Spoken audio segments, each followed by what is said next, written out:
Sports கிடன் நியூஸுக்கு வணக்கம். இது சத்யா பிரசன்ட் ஸ்போர்ட்ஸ் கிடன்ஸ் Olympics roundup with TN Raghu. நேற்றைய நாள் கண்டிப்பாக ஒரு பதக்கமாச்சு கிடைக்கும் அப்படின்னு எதிர்பார்த்தோம் ஒலிம்பிக்ஸில். பட் இந்தியாவுக்கு அந்த பதக்கம் கிடைக்கல. லக்ஷயா சென் ஒரு அதிர்ச்சிகரமான தோல்வி அடைஞ்சிருக்கிறாரு. மலேசிய வீரருக்கு எதிராக கையில் இருந்த ஒரு மேட்சை விட்டுருந்தார் அப்படின்னு சொல்லலாம். அதனால் மெடல் கிடைக்காம போயிருந்துச்சு. நேற்றைய நாள் இப்படி இருந்திருந்தாலும் இன்னைக்கு வந்து ரொம்ப முக்கியமான நாள் ஒலிம்பிக்ஸை பொறுத்த வரைக்கும். நீரஜ் சோப்ரா எல்லாரும் எதிர்பார்த்துக்கிட்டு இருக்கக்கூடிய பிளேயர். இந்த முறையும் கண்டிப்பாக கோல்டு அடிப்பார் அப்படிங்கிற எக்ஸ்பெக்டேஷன் எல்லாருக்குமே இருக்கு. அவர் இன்னைக்கு குவாலிஃபிகேஷன் ரவுண்டில் கிளம்புறங்க போறாரு. அண்ட் இன்னொரு முக்கியமான மேட்ச், இந்தியா செமிஃபைனல்ஸில் இந்தியன் ஹாக்கி டீம் செமிஃபைனல்ஸில் ஜெர்மனி எதிர்கொள்ள போகிறாங்க. அந்த 1980s அப்புறம் அந்த ஹாக்கியில் இந்தியாவோட டாமினன்ஸ் அப்படிங்கிறது ஒலிம்பிக்ஸை பொறுத்த வரைக்கும் இப்போதான் திரும்பியும் வந்து உயிர்த்தல ஆரம்பிக்குது. இந்தியா சாதிப்பாங்களா, இந்தியன் ஹாக்கி டீம் சாதிப்பாங்களா அப்படிங்கிற கேள்வியுமே எல்லாருக்குள்ளேயும் இருக்குது. இதெல்லாம் பற்றி நிறைய விஷயங்கள் வந்து நம்ம ரகவர்கள்கிட்ட பேசி தெரிஞ்சுக்கலாம் வாங்க. வணக்கம் TNR அவர்களே, உங்கள் மூஞ்சிலேயே சோகம் தெரியுது. வணக்கம்.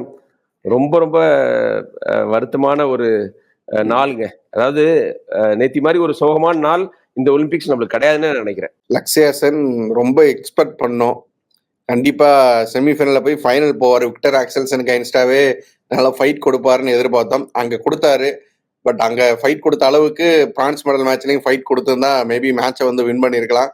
பட் இங்கே கொஞ்சம் சறுக்கிட்டாரு. அவ்வளோ ஸ்பிரிட் வந்து பார்க்க முடியல லக்ஷயா சென் கிட்ட இருந்து. என்ன காரணம்? அதாவது இந்த மேட்ச் ஜெயிச்சா மெடல் அப்படிங்கிற எண்ணம் வந்து மனசுல வந்துட்டாலே பிரச்சனை. நீங்க வந்து ரிசல்ட்டை நினைச்சு விளையாடவே முடியாது. எந்த ஸ்போர்ட்லயும் விளையாட முடியாது.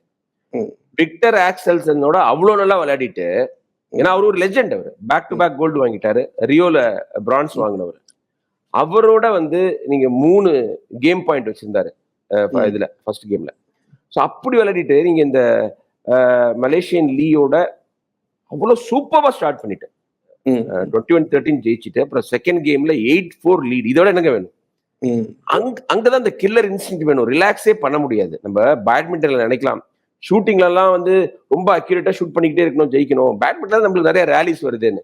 மொமெண்டம்ங்கிறது வந்து நம்ம இழந்துட்டோம்னா திரும்ப பெறுவது ரொம்ப ரொம்ப கடினம்ங்க. அதாவது முதல் கேம்ல இவரு ப்ரூஸ்லி மாதிரி விளையாண்டாரு நம்ம லக்ஷயா சென்.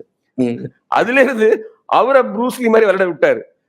அதாவது ஒரு எதிர்ப்பே இல்லாம போயிடுச்சு. எதிர்பார்க்கல. அதாவது நானா வந்து இவ்வளவு குயிக்கா முடிய போதே, இன்னும் கொஞ்சம் பார்க்கணும் லக்ஷயா சென்னை அப்படிலாம் நினைச்சுக்கிட்டு இருந்தேன். இந்த செகண்ட் கேம் ஆரம்பிச்ச விதத்தை பார்த்துட்டு அன்பார்ச்சுனேட்லி கொலாப்ஸ். ஒரு மெல்ட் டவுன் தான் அது, வேற எதுவும். சில பேர் சொல்றாங்க அவர் கையில அடிபட்டது. அதெல்லாம் காரணமே கிடையாது. Yes, that affected him to an extent, but major problem அது கிடையாது. ப்ரெஷருங்க, பேசிக்கலி நர்வ்ஸ். நம்மளே பேசிக்கிட்டு இருந்தோம், அவரோட டெம்பரமெண்ட் ரொம்ப சூப்பரா இருக்கு, ரொம்ப காமா இருக்கிறாருன்னு. மனசுக்குள்ளார என்ன ஒரு புயல் இருந்ததோ தெரியாது. ஸோ கண்டினியூஸாக பாயிண்ட்ஸ் விட்றது இருக்குல்ல. இப்போ ஆக்சல்சன் இன்ஸ்டாவும் பார்த்தோம், ஒரு 7-0 இருப்பார் லீட்ல.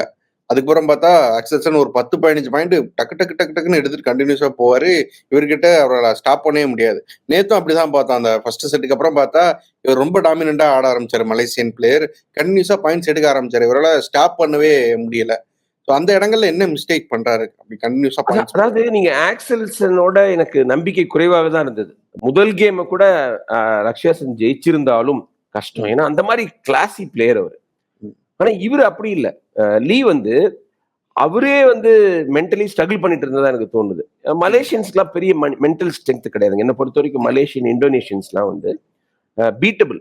அவங்க வந்து நல்லா விளையாடுவாங்க, ரொம்ப மெர்க்யூரியலா இருப்பாங்க. பட் வந்து அதை சஸ்டெயின் பண்ண முடியுமாங்கிறது வந்து கொஸ்டின் மார்க்கா இருக்கும். அந்த மாதிரி தான் இருந்தது லீயோட கேம். என்னை பொறுத்த வரைக்கும் இன்னொரு விஷயம் என்னன்னா, லீயோட லக்ஷயா சென்னுக்கு better head to head record. இதுக்கு முன்னாடி விளையாண்ட 3 ரவுண்ட்ல லக்ஷயா சென்னுக்கு வந்து புவர் ரெக்கார்டு இருந்தது. இதுக்கு முன்னாடி மோதின மேட்சஸ்ல ஆப்போனன்ட்ஸ் தான் அதிகமா ஜெயிச்சிருந்தாங்க. ஆனா இவரோட லக்ஷயாக்கு பெட்டர் ரெக்கார்டு. அப்படி இருக்கிற போது லக்ஷயா வந்து அண்டர்டாக நல்லா விளையாடுறாரு, ஆனா ஓவர் டாக விளையாட முடியல. அவர் தான் ஃபேவரட் அப்படிங்கிற போது அவரால் விளையாட முடியல. அதுவும் தெரிஞ்சிருச்சு. அந்த எக்ஸ்பெக்டேஷன்ஸை வந்து மீட் பண்ண முடியல அவரால். எக்ஸாக்ட்லி, எக்ஸ்பெக்டேஷன் இல்ல. லக்ஷயா வந்து நல்லா விளையாண்டா போதும்னு நினைக்கிற போது அவர் வந்து ஜெயிக்கிறாரு. ஜெயிச்சிருவாருப்பா அப்படின்னு சொல்லும் போது அவரால் ஜெயிக்க முடியல. அதுதான் unfortunate. I felt so sorry for him. ஏன்னா புவர் ஃபார்முக்கு அப்புறம் இவ்வளோ ஹையர் ரேங்க்டு பிளேயர்ஸ் தொடர்ந்து தோக்கடிச்சு ஆக்சல்சனை பயங்கரமா டெஸ்ட் பண்ணி ஐ திங்க் என்டையர் ஒலிம்பிக்ஸ்ல ஆக்சல்சனை ரொம்ப கஷ்டப்பட வச்சது லக்ஷயா சென் தான். பட் அதுக்கெல்லாம் மெடல் கிடையாது. நீங்க ஒரு 10 வருஷம் கழிச்சு திரும்பி பார்க்கும்போது லக்ஷயா ரிட்டையர் ஆகும்போது அவர் இதை தான் நினைப்பாரு, so close to winning a medal, அதை வெட்டிட்டனே அப்படின்னு. அந்த பெயின் அவருக்கு இருக்குதோ இல்லையா, நம்மளுக்கு இப்ப பயங்கரமா இருக்குது. ஏன்னா அந்த பையனுடைய ஆட்டிடியூடு, அவரு காமா விளையாண்டது. சிந்து அப்புறம் சிராக் சாத்விக்லாம் தோத்த போது நான் இருக்கேன்னு சொன்னது, தொடர்ந்து 3 ஒலிம்பிக்ஸா பேட்மிண்டன்ல மெடல் வாங்கிட்டு இருந்தோம். அந்த ரெக்கார்டும் போயிடுச்சு. ஓவராலா I felt so sorry and sad for Lakshya. என்ன செய்யுது? மேட்ச் முடிஞ்சோடனே பிரகாஷ் படுகோனே பேசின விஷயம் ரொம்ப முக்கியமானதா இருந்துச்சு. அதுக்கு பாசிட்டிவாகவும் நிறைய கமெண்ட்ஸ் வருது, நெகட்டிவாகவும் நிறைய கமெண்ட்ஸ் வருது. என்னன்னா பிளேயர்ஸ் ரெஸ்பான்சிபிலிட்டி எடுத்துக்கணும்.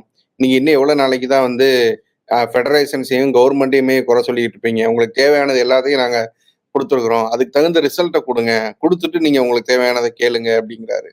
அது ஏற்றுக்கொள்ளக்கூடிய ஒரு ஸ்டேட்மெண்டா இல்ல அவர் அந்த பேட்மிண்டன் ஃபெடரேஷனை வச்சு மட்டும் பேசுறாரா? எக்ஸலன்ட் பாயிண்ட்ஸ், ரொம்ப சரியா பேசியிருக்காரு. யாராவது ஒருத்தர் பேசணும், அதை வந்து பிரகாஷ் படுகோன் பேசியிருக்காரு. நாம் வந்து நம்ம நாட்டுல பிரச்சனை வந்து கிராஸ் ரூட் ஸ்போர்ட்ஸ்க்கு தான், எலிட் ஸ்போர்ட்டுக்கு இல்லை. நீங்க பேட்மிண்டனோ ஷூட்டிங்கோ ஆர்ச்சரியோ ஒரு நல்ல லெவல்ல பெர்ஃபார்ம் பண்ணிட்டீங்கன்னு வச்சுங்களேன், அதாவது உங்க டேலண்ட் இருக்கு, என்னால அடுத்த கட்டத்துக்கு போக முடியும்னு நீங்க வந்து காமிச்சிட்டீங்கன்னா நிறைய சப்போர்ட் இருக்கு. இந்த ஒலிம்பிக்ஸுக்கு ஒரு ஸ்லீப் கோச் ஹையர் பண்ணியிருந்தாங்க. அதாவது நீங்க முக்கியமான போட்டிக்கு முன்னாடி தூங்க முடியாது, அங்க வில்லேஜ்ல வந்து பயங்கர நாய்ஸியா இருக்கும், அல்லது உங்களுக்கு எக்ஸைட்மெண்ட் இருக்கும், ஆங்ஸைட்டி இருக்கும், அப்படிங்கிறதுனால நம்ம அட்லீஸ்ட் சவுண்டா தூங்கணும்னு ஒரு ஸ்லீப் கோச் ஹையர் பண்ணியிருந்தாங்க. பிரகாஷ் படுகோன் சொல்லியிருக்காரு, சில யூஎஸ் அத்லீட்ஸ் கூட நம்மளுக்கு கிடைக்கிற ஃபெசிலிட்டிஸ் கிடைக்காதுன்னு. அது உண்மை. எல்லாருக்கும் பர்சனலா மசாஜ் பண்றதுக்கு, அப்புறம் வந்து பிசியோதெரபிஸ்ட் எல்லாமே இருக்காங்க. எத்தனை எங்க 117 அத்லீட்ஸ் போனா 140 அபிஷியல்ஸ் போறாங்க. எந்த குறையுமே கிடையாது. நான் I am so happy that Prakash Padukone spoke up. ஏன்னா யாராவது பேசணும். இப்ப வந்து இல்லைங்க இப்ப தோத்துருக்காங்க, இப்ப போய் பேசலாம்னா, இப்ப போய் பேசலாமான்னு கேட்டா அப்புறம் பேசினா யாரு கேட்பா? இப்ப பேசினாதான், சூட்டோட சூடா பேசினாதான் கேட்பாங்க.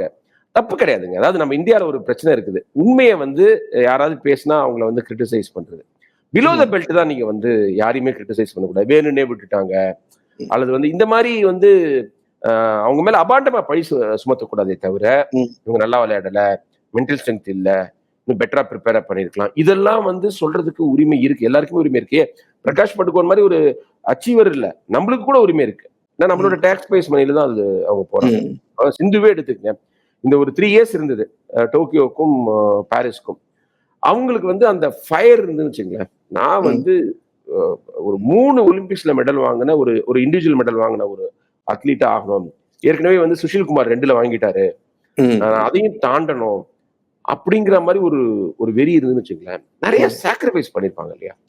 அவங்களுடைய ஃபார்ம், ஃபிட்னஸ் எல்லாமே பெட்டரா இருந்திருக்கும். ஏன்னா அவங்க ஏஜ் ஆகல. நீங்க இப்ப கரோலினா மரின் வந்து அவ்வளவு இன்ஜுரிக்கு அப்புறம் திரும்பி வராங்க. இவங்க வந்து அந்த மாதிரி ஒரு ரொம்ப டெஸ்பரேட் சிச்சுவேஷன்ல இல்ல. அப்படிங்கிற போது அந்த அந்த அந்த மோட்டிவேஷன் ஏன் இல்ல அவங்களுக்கு? அப்கோர்ஸ் சிந்து எது கேட்டாலும் கொடுத்துருப்பாங்க. நான் ஃபாரின்ல ட்ரெயின் பண்ணோம், எனக்கு இந்த எக்யூப்மெண்ட் வேணும், எனக்கு இந்த ட்ரெயினர் வேணும், அவரு வேணும், இவரு வேணும், எதை கேட்டிருந்தாலும் கவர்மெண்ட் உடனே சாங்ஷன் பண்ணிருப்பாங்க. ஸ்டில் ஏன் வந்து அவங்களால வந்து அந்த அந்த பீக் ஃபார்ம்ல வர முடியல? ஒலிம்பிக்ஸோட முக்கியமான டோர்னமெண்ட் எதுவுமே கிடையாது. அந்த கேள்வி எழுது இல்லையா? நம்ம கொஞ்சம் சீக்கிரமா சாட்டிஸ்ஃபை ஆயிடுறோமா? அப்புறம் வசதிகள் கிடைக்கிறவங்க அதை வந்து பயன்படுத்தி தங்களுடைய பொட்டன்ஷியலை வெளிக்கொண்டு வராங்களா? ஆர்ச்சரி சொல்லலாம், ஷூட்டிங்லேயே சொல்லலாம். மற்றவங்களுக்குலாம் வந்து சரியா பெர்ஃபார்ம் பண்ண முடியல. ஓவரால் அத்லெட்டிக்ஸ்மா போயிட்டு வராங்க, அவ்வளவுதான். இப்ப அவினாஷ் சாப்லே ஃபைனலுக்கு போயிருக்காரு, அவர் எக்ஸ்ட்ராடனரி அத்லீட். மற்றவங்க என்ன பண்ணாங்க? சும்மா நம்பர் கணக்கு காமிக்கிறதுக்காக நாங்க இவ்வளவு பேர் போனோம் அப்படிங்கிறதுக்காக நம்ம போக முடியாது. ஸோ என்னை பொறுத்த வரைக்கும் ராம், பிரகாஷ் படுகோன் பேசினது சரி. கொஞ்சம் ரெஸ்பான்சிபிலிட்டி ஃபிக்ஸ் பண்ணணும். அவர் வந்து அத்லீட்ஸ் மேல சொன்னாரு, நான் ஃபெடரேஷன் மேலேயே சொல்லுவேன். அவங்கள கேள்வி கேட்கணும். இப்ப ப்ரையாரிட்டில இருந்து அவங்கள ஏன் எடுக்கக்கூடாதுங்கிற கேள்வியை கவர்மெண்ட் கேட்கணும். கவர்மெண்ட் வந்து ஹஸ் பீன் டூயிங் வெல். அரசியல் ரீதியா நிறைய பிரச்சனைகள் எல்லாம் இருந்தா கூட விளையாட்டை பொறுத்த வரைக்கும் நல்லா செய்யணும் அப்படின்னு அவங்க வந்து ப்ரோஆக்டிவா தான் இயங்கிக்கிட்டு இருக்காங்க. ஸோ இதுலலாம் நிறைய மாற்றங்கள் நடக்கும் நம்புவோம் சார்.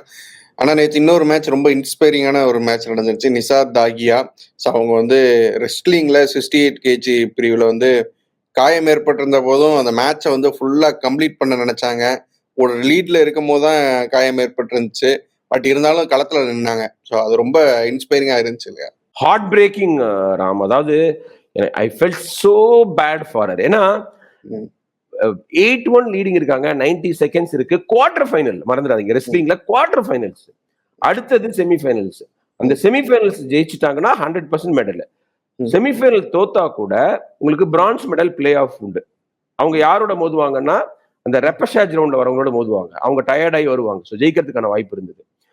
அந்த கனவுங்க அது. அவங்க எவ்வளவு கஷ்டப்பட்டிருப்பாங்க நினைச்சு பாருங்க. 3 வருஷமா அந்த பாடி வெயிட்டை மெயின்டைன் பண்றதுக்கு, ஒவ்வொரு நாளும் காலையில எழுந்து ட்ரெயின் பண்றதுக்கு, இன்ஜுரிஸ்லாம் வந்து எவ்வளவு அவங்க வந்து ஓவர் கம் பண்ணிருப்பாங்க. நாட் ஈஸிங்க. ரெஸ்லிங்லாம் ஈஸியான ஸ்போர்ட்டா? Combat sport. நீங்க தனியா பிராக்டிஸ் பண்ண முடியாது. நீங்க வந்து கான்டாக்ட் தான் நீங்க பயிற்சியே எடுக்க முடியும். ஒரு பேட்மிண்டன் மாதிரியோ டென்னிஸ் மாதிரியோ நீங்க வந்து ஒரு பக்கத்துல இருந்து வந்து நீங்க பிராக்டிஸ் பண்ண முடியாது. இன்னொருத்தர் வேணும். அவங்களோட மல்லு கட்டணும். அதுதான் பிராக்டிஸ். அந்த கஷ்டத்தெல்லாம் மீறி அவங்க வந்து அந்த ஷோல்டர் இன்ஜுரி வந்து பார்க்கவே முடியலைங்க. எனக்கெல்லாம் அவ்வளோ வேதனையா இருந்தது. ஏன்னா தோக்குற மாதிரி இந்த பரவாயில்ல. 8-1 லீடு. அந்த நார்த் கொரியன் ரெஸ்லருக்கு வந்து க்ளூவே இல்லை. அவங்க எப்படா பவுட்டு முடியுங்கிற மாதிரி தான் இருந்தாங்க. அப்புறம் இந்த இன்ஜுரி, கை இல்லாம நீங்க எப்படிங்க ரெஸ்லிங் செய்ய முடியும்? அது ஒரு ஏர்லியர் ரவுண்டு, ஃபர்ஸ்ட் ரவுண்டு அந்த பரவாயில்ல, குவார்டர் ஃபைனல் வேற அந்த பவுட். ரொம்ப ஃபீல் பண்ண. எனக்கு லக்ஷயா சென்னை விட ஒரு ஹார்ட் பிரேக் வருமா அப்படின்னு யோசிச்சுட்டு இருந்தேன். ஆடா போயா, அதை விட இன்னொரு பெரிய ஹார்ட் பிரேக் உனக்கு காத்துட்டு இருக்கு, நம்ம இந்திய ரசிகர்களுக்கு காத்துட்டு இருக்குன்னு இருந்த மாதிரி சொன்ன மாதிரி இருந்தது அந்த தோல்வி.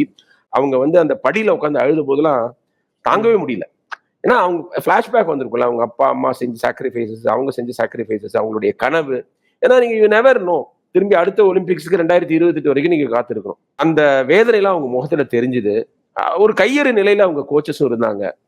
ரொம்ப கொடுமைங்க இது வந்து. அதனாலதான் நான் அந்த நேத்தி மாதிரி ஒரு மோசமான நாள் இந்த பாரிஸ் ஒலிம்பிக்ஸ்ல இந்தியா கிடையாது. ஏன்னா 3 மெடல்ஸ் வந்திருக்கலாம், ஆனா கிடைச்சது 0. நீங்க அந்த 90 செகண்ட்ஸ் பத்தி சொல்றீங்க. பட் அந்த 90 செகண்ட்ஸ்ல வெளியே போயிடாம வித்ட்ரான் பண்ணாம நம்ம லீட்ல இருக்கிறோம், எப்படியாச்சும் கேமை முடிச்சிடலாம் அப்படின்ட்டு உள்ள நின்னாங்கல்ல, உள்ள இருந்தாங்கல்ல அந்த செகண்ட்ஸ் முடிகிற வரைக்கும். அது பெரிய விஷயம் தான். பட் நீங்க அது வந்து இன்ஜுரி ரொம்ப சீரியஸ் ஆயிருக்கும்ல. இப்ப நீங்க வந்து அவங்க டாக்டர்லாம் வந்து நீங்க போட்டியே போடக்கூடாதுன்னு சொல்லியிருந்தா என்ன இருக்கும்? ஏன்னா nothing is more important then health இல்லையா? நீங்க வந்து ஒலிம்பிக் மெடல் பெரிய விஷயம்தான். இருந்தாலும் நம்ம காயத்தையும் பார்க்கணும். அவங்க போராடினது எனக்கு புரிஞ்சுது. ஏன்னா அவங்க நினைச்சிருப்பாங்க அப்ப அடுத்த ரவுண்டு கொஞ்சம் ஒரு கேப் இருக்கும், அதுக்குள்ள நம்ம ட்ரீட்மெண்ட் எடுத்துக்கலாம், சரி பண்ணிக்கலாம், இது ஜெயிச்சுட்டா போதும்னு நினைச்சுக்கலாம். பட் நீங்க ரெஸ்லிங் மாதிரி ஒரு ஸ்போர்ட்ல எல்லாம் அதற்கான வாய்ப்பு கிடையாது. சின்ன காயமா இருந்தா கூட அது வந்து உங்களை நல்லா பர்ஃபார்ம் பண்ண விடாம தடுத்துரும். ரொம்ப ரொம்ப ஒரு சோகமான விஷயம்தான் அது. அவங்கள பார்க்கும்போது எனக்கு சாக்ஷி மாலிக் மாதிரியே இருந்தது. 2016 நம்மளோட மானத்தை காப்பாத்தினாங்க, முதல் மெடல் வாங்கி கொடுத்தாங்க. அவங்க ரெப்பஷேஜ் ரவுண்ட்ல தான் வந்தாங்க. ஆனா இவங்க அதெல்லாம் இல்லாம ஜம்முன்னு செமிஃபைனல் போறதுக்கான வாய்ப்பு இருந்தது. அன்பார்ச்சுனேட்லி அவங்க வெளியேற வேண்டியதாயிடுச்சு. அவங்க ஐ திங்க் வித்ட்ரா பண்ணிட்டாங்கன்னு நினைக்கிறேன் அந்த ஷோல்டர் இன்ஜுரினால.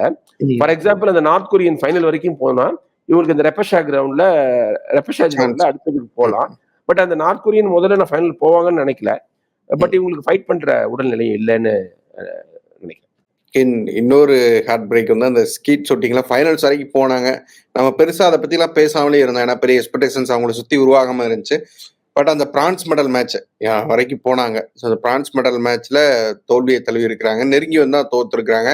இன்னொரு 4th பிளேஸ் இந்தியாவுக்கு. இன்னொரு ஹார்ட் பிரேக் தான். அதாவது 2வது இடம் பிடிச்சா யாருங்க உங்களை ஞாபகம் வச்சுப்பான்னு சொல்லுவாங்க. அப்ப 4வது இடத்தை நினைச்சு பாருங்க. 2வது இடத்துக்கு ஒரு மெடல் உண்டு, போடியத்துல ஏறலாம். 4வது இடம்ங்கிறது வந்து ரொம்ப கொடுமையானது. அது யாருக்குமே அந்த இடம் கொடுக்க கூடாதுன்னு நினைக்கிறேன். 3க்கு அப்புறம் 4th 5th போயிடணும். அந்த அளவுக்கு நம்மளுக்கு நம்ம அத்லீட்டுக்கு மட்டும் இல்ல, உலகம் ஃபுல்லா இருக்கிற எல்லா அத்லீட்ஸ்க்கும் தான் சொல்றேன். நீங்க சொன்ன மாதிரி ராம், அவங்க அந்த ஸ்கீட் பேரை பத்தி யாருமே பேசல. அந்த மகேஸ்வரி ஆனந்த்ஜீத்தை பத்தி அவங்க ஃபைனல் வந்ததுக்கு அப்புறம் தான் நம்மளே பேச ஆரம்பிச்சோம். ஏன்னா நம்ம அந்த ஷார்ட் கன் ஷூட்டிங்ல ராஜ்யவர்தன் சிங் ராட்டூருக்கு அப்புறம் மெடலே வின் பண்ணல. 2004 ஜெயிச்சது தான் டபுள் டிராப்ல. ஸோ வந்து யாருமே வந்து மெடல் பக்கமே வரல. ஸோ இவங்க வந்து பிரான்ஸ் மெடல் பிளே ஆஃப் வந்தது வந்து மிகப்பெரிய அச்சீவ்மெண்ட். சிறப்பா பெர்ஃபார்ம் பண்ணாங்க. ஆனந்த்ஜித் வந்து கொஞ்சம் ஆரம்பத்துல சுமாரா அடிச்சுக்கிட்டு இருந்தாரு. ஆனா போக போக 2 பேருமே டாப் ஃபார்முக்கு வந்துட்டாங்க. கடைசி சீரீஸ்ல எல்லாத்தையும் அடிச்சாங்க. ஆனா சைனாக்காரங்க இதை விட பெட்டர் அடிக்கிறாங்க. அதுவும் சைனால இருந்த அந்த மேல் ஷூட்டர் வந்து ஒரு ஷாட் கூட மிஸ் பண்ணலீங்க இந்த என்டையர் சீரீஸ்ல. அந்த மாதிரி கன்சிஸ்டன்சி இருந்தா என்ன பண்ணுவீங்க? எஸ், அவங்களுடைய ஃபீமேல் ஷூட்டர் தான் 3 மிஸ் பண்ணிருந்தாங்க. நான் நினைச்சேன் நம்மளுக்கு வாய்ப்பு வந்துருச்சுடா, லோடிங்க இன்னொரு பிரான்ஸ் அப்படின்னு சொல்லிட்டு. நம்ம ஸ்வப்னில் குஷாலே பார்த்தோம்ல, அதே மாதிரி யாருக்குமே தெரியாம வந்து கமுக்கமா இவங்க ஒரு மெடல் வாங்க போறாங்க அப்படிலாம் நினைச்சிட்டு இருந்தேன். பட் சைனீஸ் சுப்ரீமசி கடைசியில அதை நம்மளுக்கு டினை பண்ணிடுச்சு. ஏன் நேற்றைய நாள்ல நிறைய ஹார்ட் பிரேக்ஸ் இருந்துச்சு, நிறைய ஏமாற்றங்கள் இருந்துச்சு. இன்னைக்கு அதையெல்லாம் தீக்கிற வகையிலான ஒரு டேவா இருக்கிறதுக்கு அதிக வாய்ப்புகள் இருக்கு. ஹாக்கி டீம் கிளம்புறங்கிறாங்க. செமிஃபைனல்ஸ் முக்கியமான match. Neeraj Chopra qualification round வராரு. வினேஷ் போகத் ரெஸ்லிங்ல வராங்க. முக்கியமான மேட்சஸ் எல்லாமே இது எல்லாமே எப்படி இருக்க போகுது நேரே? ஃபர்ஸ்ட் ஹாக்கில இருந்து ஸ்டார்ட் பண்ணலாம் sir. Hockey against Germany semi-finals படிக்கலாம். ஏன்னா நம்மளுக்கு மொமெண்டம் கிடைச்சிருக்கு.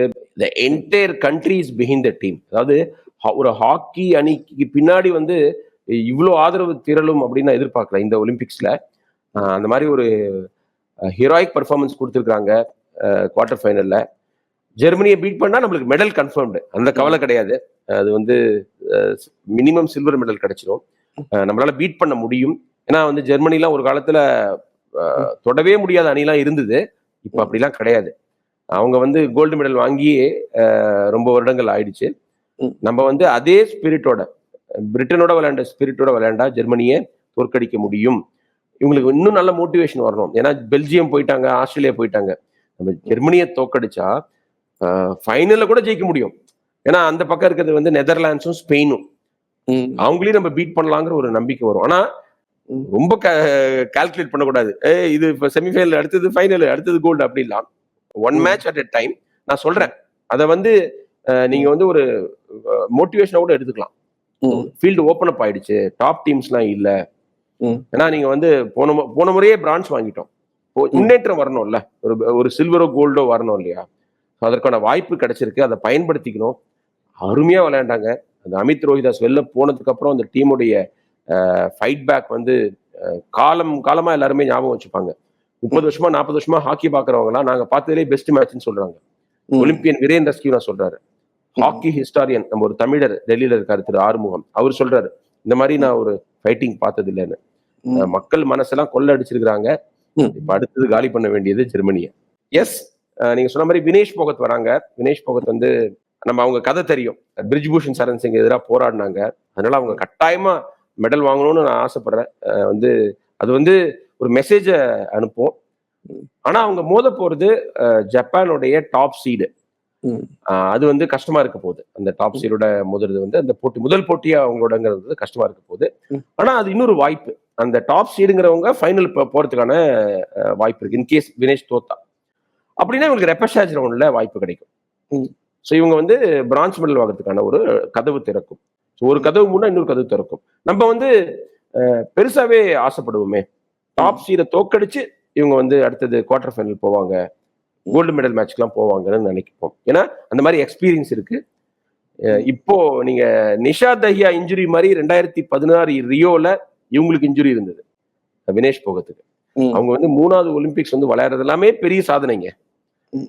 அவ்வளோ இன்ஜுரி, அவ்வளோ அந்த செக்ஷுவல் ஹராஸ்மெண்ட் பிரச்சனை எல்லாத்தையும் தாண்டி வந்திருக்கிறாங்க.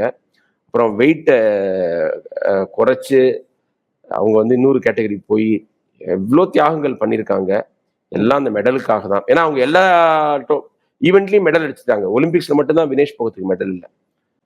வாங்கிட்டாங்கன்னா அவங்க ஒரு லெஜெண்ட் ஆயிடுவாங்க. ஜெயிச்சா ஒரு பெரிய ஸ்டேட்மெண்டாவுமே இருக்கும். அவங்க லாஸ்ட் இயர் அவங்க பட்ட கஷ்டங்களுக்கு எல்லாமே வந்து ஒரு பெரிய பதிலடியா கூட இருக்கும்.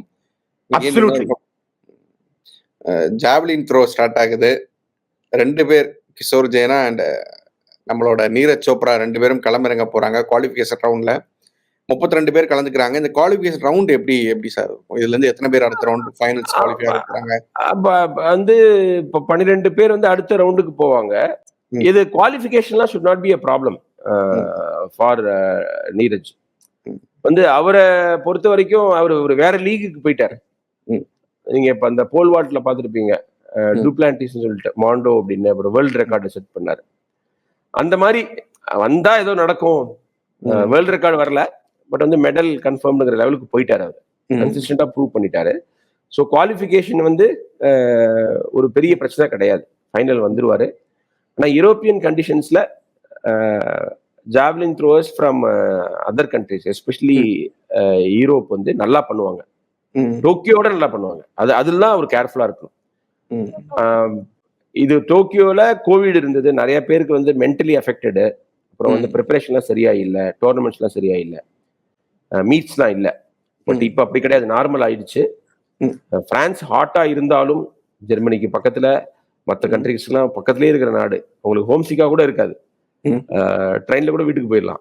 அந்த மாதிரி இருக்கும்போது அவங்களுடைய பெர்ஃபார்மன்ஸ் ரொம்ப நல்லா இருக்கும். அதுதான் நீரஜ் வந்து கேர்ஃபுல்லா இருக்கும். Course Neeraj is Neeraj. இருந்தாலும் டைட்டில ரீடைன் பண்றது எப்போதும் கடினம் தானே.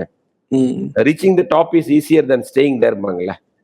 மேல போயிடலாம், அங்கேயே இருக்கிறது கடினம். டோக்கியோ ஒலிம்பிக்ஸ்க்கு அப்புறம் லாஸ்ட் 3 வருஷத்துல அவர் ஆடின எல்லா போட்டிகளையும் பார்த்தோன்னா ஃபர்ஸ்ட் பிளேஸோ இல்லை செகண்ட் பிளேஸோ வந்திருக்கிறாரு. அதுக்கு கீழே போனதே இல்லை அவர்.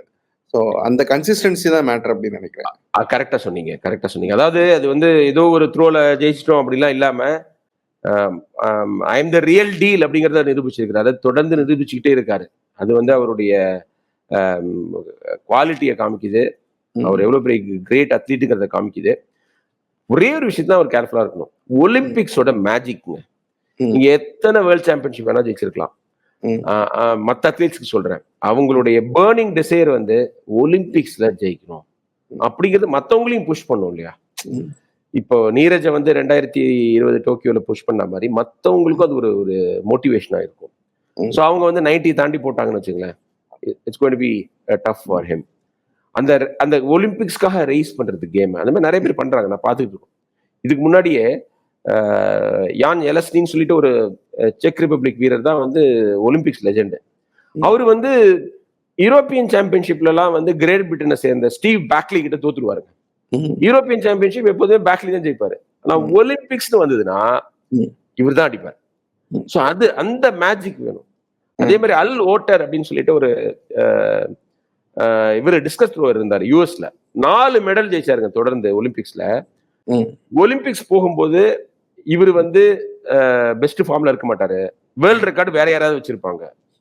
ஆனா ஒவ்வொரு ஒலிம்பிக்ஸ்லயும் ஒலிம்பிக் ரெக்கார்டோட ஜெயிப்பாரு. அந்த மென்டாலிட்டி, மான்ஸ்டர் மென்டாலிட்டி வந்து வேணும். நீரஜை பத்தி நம்ம எதுவுமே சொல்ல வேணாங்க. அவர் இன்னைக்கு விளையாடுறது நிறுத்தினா கூட ஒரு லெஜெண்ட் தான். பட் வந்து அவர் கீப்ஸ் புஷிங் ஹிம்செல்ஃப். நான் வந்து மனிதருக்கு வந்து ஒரு லிமிட்டே கிடையாது எக்ஸலன்ஸ்க்கு. இப்ப நம்ம ஜோகோவிச் பார்த்தோம், அதே மாதிரி இவரும் வந்து நம்ம தொடர்ந்து ஹார்ட் ஒர்க் போடுவோம், என்ன வருதுன்னு பார்க்கலாம்னு நினைக்கிறாரு. ஸோ நம்மளோட best wishes are with him. அவர் இந்தியாவோட ஹீரோ, சூப்பர் ஹீரோவா ஆகிறதுக்கான வாய்ப்பு இருக்குங்க. ஒலிம்பிக் களம் கொடுக்குற அந்த ஊக்கம் அப்படிங்கிறது நீரஜை கூட 90க்கு மேல போட வைக்கலாம். என்ன நல்ல பாயிண்ட், எக்ஸாக்ட்லி. நீங்க ஏற்கனவே கோல்டு வாங்கிட்டோம், வேர்ல்ட் சாம்பியன்ஷிப் ஜெயிச்சிட்டோம், இனிமே எனக்கு 90+. கரெக்டா சொன்னீங்க. அந்த நான் மத்தவங்களுக்கு மோட்டிவேஷனா இருக்கிறது ஏன் இவருக்கே இருக்கக்கூடாது? சரியா சொன்னீங்க. Y not? இவரை புஷ் பண்ணலாமே. நான் 90 தாண்டி போட்டதே கிடையாது, 90க்கு கீழே 6 சென்டிமீட்டர் தான் என்னோட பெஸ்டா இருக்குது, நான் போறேன் 90 நினைக்கலாமே. கண்டிப்பா ஒரு பெரிய மேட்சஸ் நம்ம எதிர்பார்க்குற மேட்சஸ்லாம் இப்பதான் ஸ்டார்ட் ஆகுது. ஹாக்கி வந்து ஒரு இறுதி கட்டத்துல இருக்கிறாங்க, நீரஜ் உள்ள வராரு. நம்ம எதிர்பார்க்குற பெரிய மெடல்கள் வந்து இப்பதான் வந்து கிடைக்குமா, அந்த பிரான்ஸை தாண்டி மற்ற மெடல்கள் கிடைக்குமா அப்படிங்கிறதுக்கான பதில் இனிமேதான் கிடைக்க போகுது. காத்திருந்து பார்க்கலாம் சார். முக்கியமான மேட்சஸ்லாம் இருக்கு, எல்லாரும் என்ஜாய் பண்ணி பாருங்க. பார்த்துட்டு வந்து நாமளும் நிறைய பேசலாம் சார். தேங்க்யூ. நாளைக்கு பேசும்போது சந்தோஷமா பேசணும் ராம். ஏன்னா அந்த மண்டே மார்னிங் ப்ளூ தான், நம்ம ப்ளூஸ் தான் சொல்லுவாங்க எல்லாரும், அது மண்டே ஈவினிங் ப்ளூஸ் ஆயிடுச்சு. பட் வந்து செவ்வாய்க்கிழமை வந்து நல்லா சிறப்பா இருக்கும் நம்புவோம். கண்டிப்பா சார், கண்டிப்பா. Thank you sir, thank you so much sir. நன்றி.